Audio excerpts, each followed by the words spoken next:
श्रीमद्भगवद्गीता अथ चतुर्थोऽध्यायः।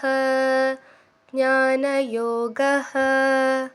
श्रीभगवानुवाच इमं विवस्वते योगं प्रोक्तवानहमव्ययं विवस्वान्मनवे प्राह मनुरिक्ष्वाकवे ब्रवीत्।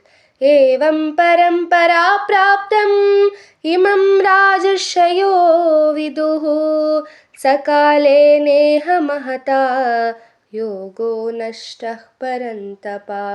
स एवायं मया तेद्या योगः प्रोक्तः पुरातनः भक्तोऽसि मे सखा चेति रहस्यं ह्येतदुत्तमम्।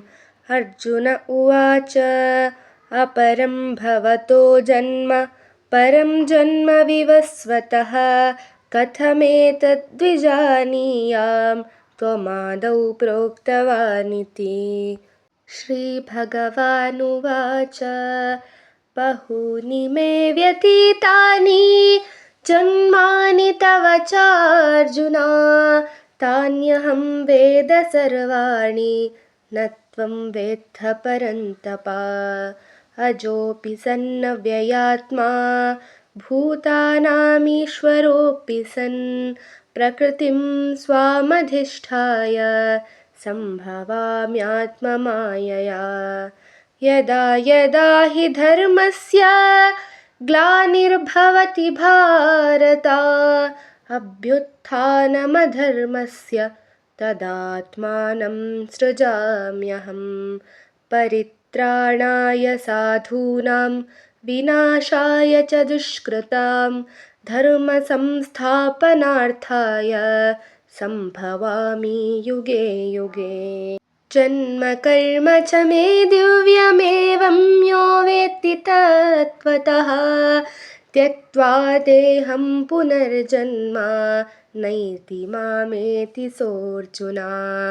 वीतरागभयक्रोधा मन्मया मामुपाश्रिताः बहवो ज्ञानतपसा पूता मद्भावमागताः।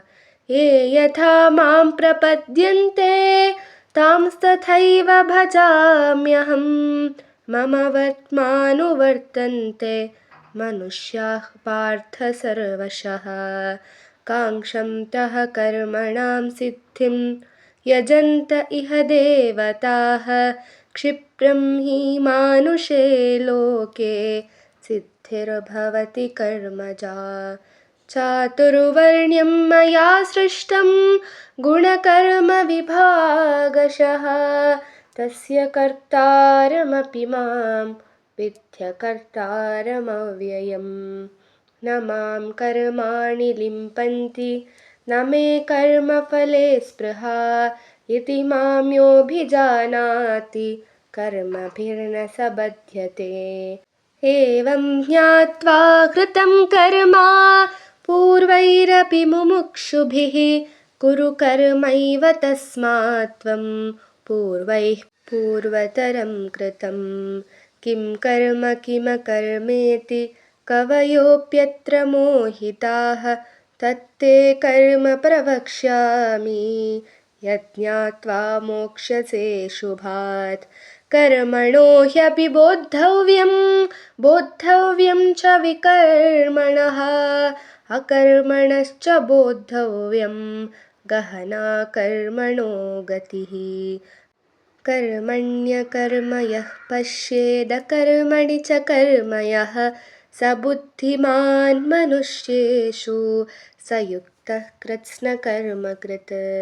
यस्य सर्वे समारम्भाः कामसङ्कल्पवर्जिताः ज्ञानाग्निदग्धकर्माणं तमाहुः पण्डितं बुधाः। त्यक्त्वा कर्मफलासङ्गं नित्यतृप्तो निराश्रयः कर्मण्यभिप्रवृत्तोऽपि नैव किञ्चित् करोति सः।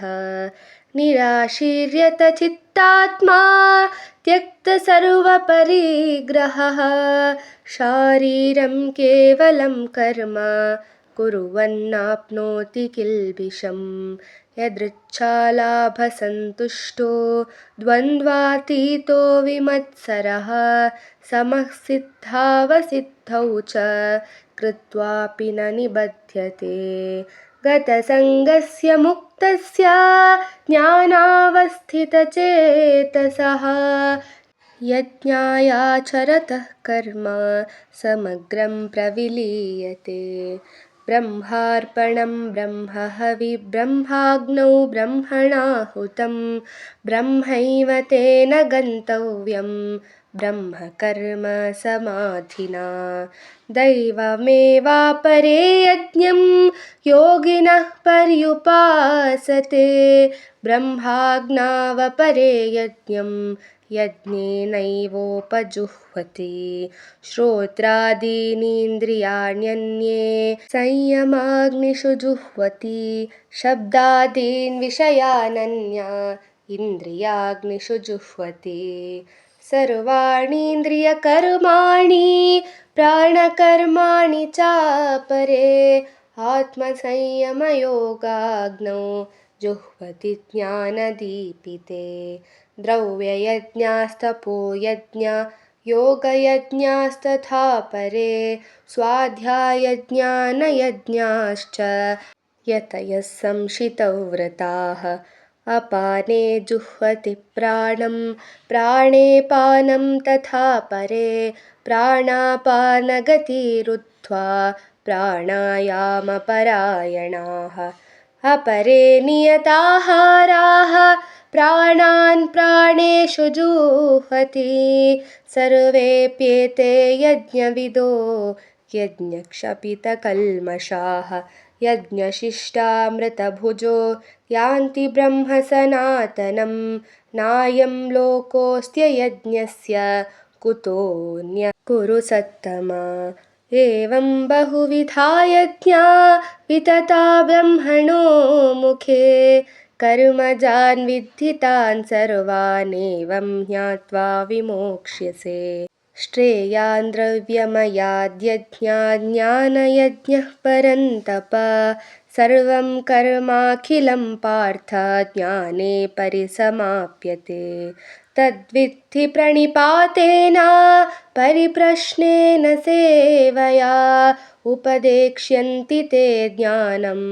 ज्ञानिनः सत्त्वदर्शिनः यज्ञात्वा न पुनर्मोहमेवं ज्ञास्यसि पाण्डव येन भूतान्यशेषेण द्रक्ष्यस्यात्मन्यथो मयि अपि चेदसि पापेभ्यः सर्वेभ्यः पापकृत्तमः सर्वं ज्ञानप्लवेनैव वैजिनं सन्तरिष्यसि यथैधांसि समिद्धोऽग्निर्भस्मसात् कुरुतेऽर्जुन ज्ञानाग्निः सर्वकर्माणि भस्मसात् कुरुते तथा न हि ज्ञानेन सदृशं पवित्रमिह विद्यते तत्स्वयं योगसंसिद्धः कालेनात्मनि विन्दति श्रद्धावां लभते ज्ञानं तत्परः संयतेन्द्रियः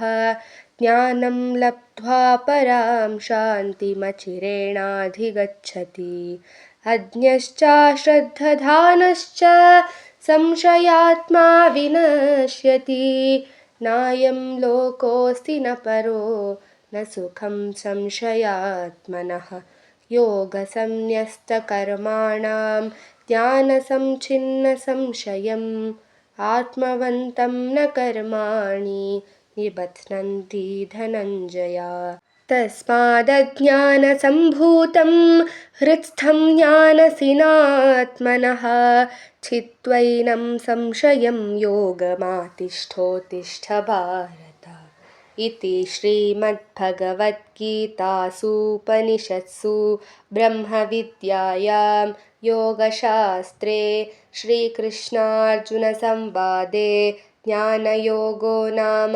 चतुर्थोऽध्यायः श्रीकृष्णार्पणमस्तु।